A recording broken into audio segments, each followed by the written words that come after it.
सुप्रभात बच्चों। आज मैं आप लोगों को नवम वर्ग के अंतर्गत प्रथम पाठ अध्याय का श्री गणेश करने जा रहा हूँ। इसे अच्छी तरह से आप पढ़ेंगे और संस्कृत एक ऐसी भाषा है जो सभी भाषाओं की जननी है। अगर इस भाषा पर आपने कमांड कर लिया तो दुनिया के हर भाषा पर आप कमांड कर लेंगे।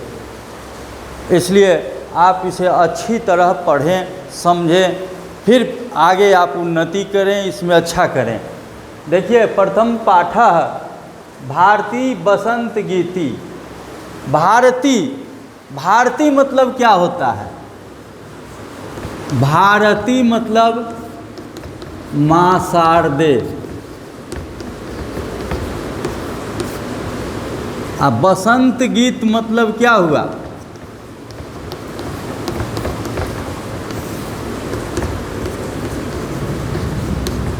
बसंत ऋतु पर आधारित गीत। देखिए,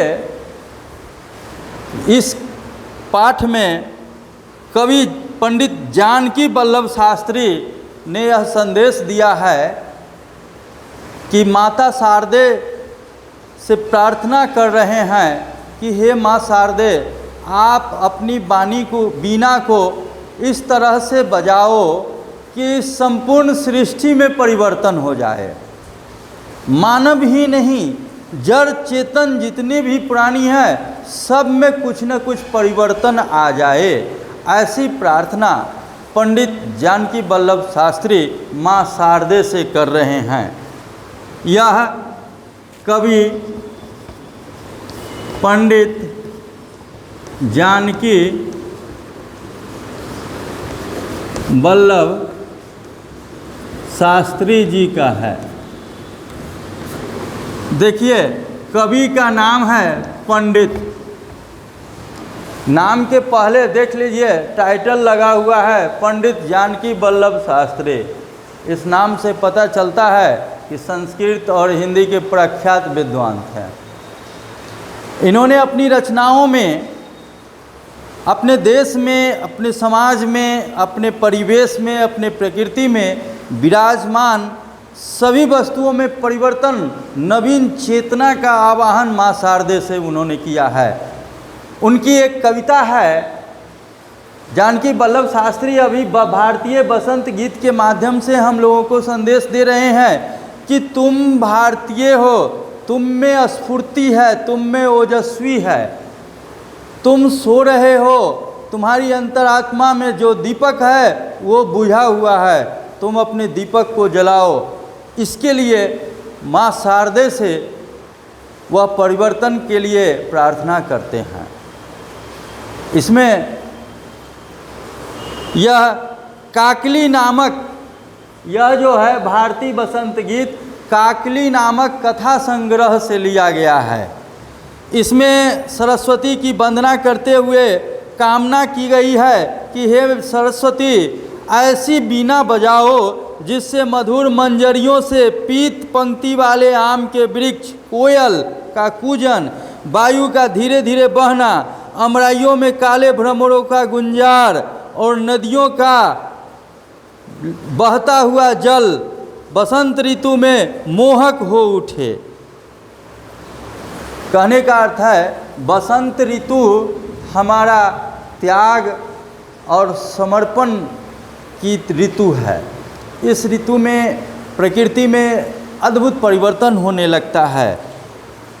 यहाँ तक कि पेड़ पौधों में भी परिवर्तन आता है, उसमें मंजरियाँ निकल आते हैं, कोयल कूकने लगती है, मधुर और शुद्ध हवा बहने लगती है।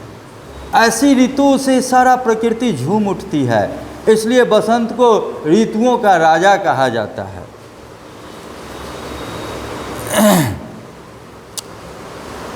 स्वाधीनता संग्राम की पृष्ठभूमि में लिखी गई यह गीतिका एक नवीन चेतना का आवाहन करती है तथा ऐसे बीना स्वर की परिकल्पना करती है जो स्वाधीनता प्राप्ति के लिए जन समुदाय को प्रेरित करें।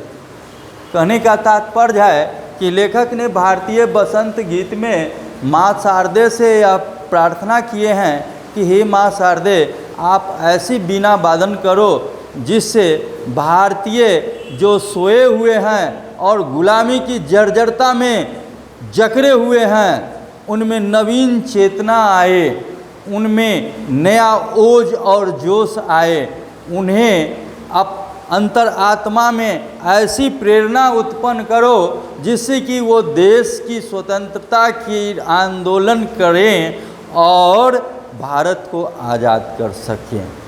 ऐसी कामना वो माँ शारदे से कर रहे हैं, क्योंकि माँ शारदे ज्ञान की अधिष्ठात्री देवी हैं।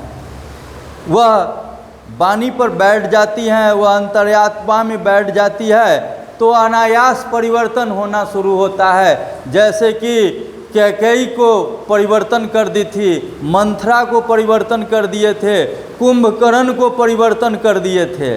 ये माँ शारदे का ही योगदान था। तो ऐसी प्रार्थना माँ शारदे से लेखक कवि पंडित जानकी वल्लभ शास्त्री जी कर रहे हैं। अब बताते हैं बच्चों कि ये इनका इसमें क्या कहना है कविता के माध्यम से कि नीनाद्य नवीन नामय वाणी। हे माँ शारदे, नवीन नए बीना वादन करो, नए नए अपने बीना से आवाज़ निकालिए। बीनांग मृदुंगाय गीतिं ललित गीनीति लीनाम। आपके बीना से ऐसे मधुर आवाज़ निकले जिससे कि इस संपूर्ण प्रकृति में परिवर्तन आ जाए। मधुर मंजरी पिंजरी भूतमाला बसंते लसंती सरसा रसाला कलापा ललित कोकिला काकली नाम निनादयः। आपके बीना से ऐसा परिवर्तन हो जो आम में जो मंजर निकल रहा है उस मंजर में जो शिथिलतापन है, जो सरापन है, वह दूर हो करके उसमें नए नए मंजरियों का प्रवाह हो और नए नए फल का उद्भव हो। उसके बाद जो नदियाँ अपनी शीतल जल को बहा रही है उसमें ऐसे आपके वाणी से परिवर्तन हो कि वह धारा तीव्र गति से बहना शुरू हो जाए। ये हवाएं जो मंद मंद सिसक रही हैं, आपके बिना से ऐसा प्रवाह हो कि हवा एकदम तीव्र गति से प्रकृति में अपनी मोहक खुशबू बिखेरते हुए फैले। ललित पल्लवे पादपे पुष्पपुंजे मलयाम मलयाम मारुतो चुंबिते मंजुकुंजे स्वनंत प्रतिप्रेक्ष्य मलिनाम लीनाम निनाद्यः। माँ शारदे, आप अपने वाणी को इस तरह से मधुर स्वर में वादन कीजिए जिसकी इस प्रकृति में जो फूल हैं, वह जो अर्ध खिला हुआ फूल है वह आपके वाणी से बिल्कुल निखर जाए और खिल जाए। जो लताएं नई नई कोपलें निकल रही हैं, ऐसी परिवर्तन करो माँ अपनी वाणी से कि यह नई नई कोपलें तुरंत बढ़कर एक बड़ा विशाल का पेड़ बन जाए। जो मानव स्वप्त हैं, सोए हुए हैं, जिनमें जागृति नहीं है, उनमें अपने बीना का वादन इस प्रकार करो कि ये सोए हुए मानव में नई क्रांति की जागृति जग जाए। लतानाम नितांतं सुमं शांतिशीलम चलेदुछल्लेत्कांत सलीलम सलीलम तवाकन्यः बीनाम दिनांग नदीनाम निनाद्यः। माँ शारदे, आप ऐसे बीना का वादन कीजिए कि हमारे प्रकृति में जो नदियाँ जल बह रही है, जो नदियों के बहाव में जो शिथिलापन है, जो ये नदियाँ धीरे धीरे हल्का स्वरूप में बह रही है, इसमें आपके वाणी का ऐसा प्रवाह हो, ऐसा उद्भव हो, ऐसी वाणी फैले कि आपके वाणी के प्रवाह से, आपकी वाणी के प्रवाह पड़ते ही नदी की धारा में परिवर्तन हो जाए, अर्थात उसमें तरंग अधिक उत्पन्न हो और नदी की धारा काफ़ी वेग से आगे बढ़ने लगे। इस तरह से बच्चों आपका ये प्रश्न आंसर सारा कुछ, ये पूरा मैंने कविता को सुनाया। अब मैं एक जानकी वल्लभ शास्त्री का एक कविता बता रहा हूँ जो भारतीय नेताओं पर उन्होंने लिखा है, और भारतीय नेता और जनता को उन्होंने बताया है, दोनों के बीच का जो सामंजस्य है वो उन्होंने बताया है कि जानकी वल्लभ शास्त्री लिखे हैं भारतीय नेताओं, उन नेताओं को जो जनता को धोखा देते हैं, उन नेताओं पर इन्होंने कटाक्ष किया है। जो जमीनी नेता है उन पर इन्होंने नहीं कुछ कहा है। जो नेता जनता को धोखा देकर अपना काम निकालती है, अपना रोटी सेकती है, वैसे नेताओं पर उन्होंने लिखा है। कविता का लाइन है कि उतर रेत में आक भरे खेत में, पागल बादल तू बिन बरसे मत जा।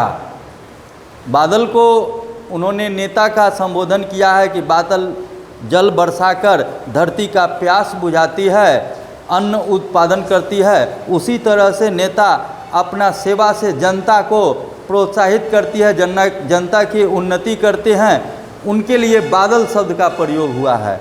उतर रेत में आक भरे खेत में, ओ काले बादल तू बिन बरसे मत जा।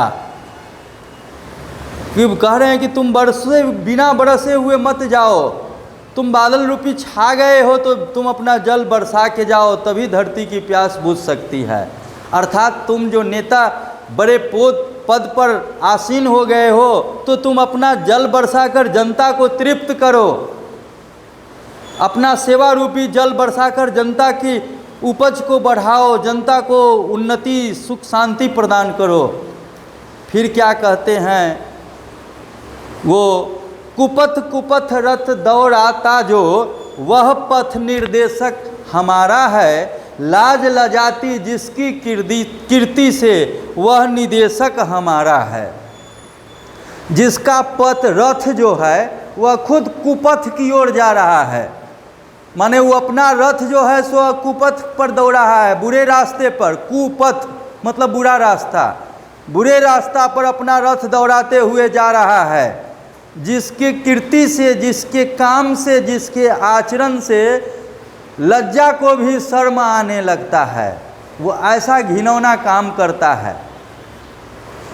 ऐसे नेताओं को उन्होंने कहा है कि लाज लजाती जिसकी कीर्ति से वह निदेशक हमारा है, और वह हमारा रास्ता दिखाने वाला है, वह निदेशक है, निर्देश देने वाला है, उसके निर्देश पर हम लोग चलते हैं। तो बताइए, जिसका रथ खुद कुपथ की ओर जा रहा हो, वो जनता को कौन पथ पर ले जाएगा?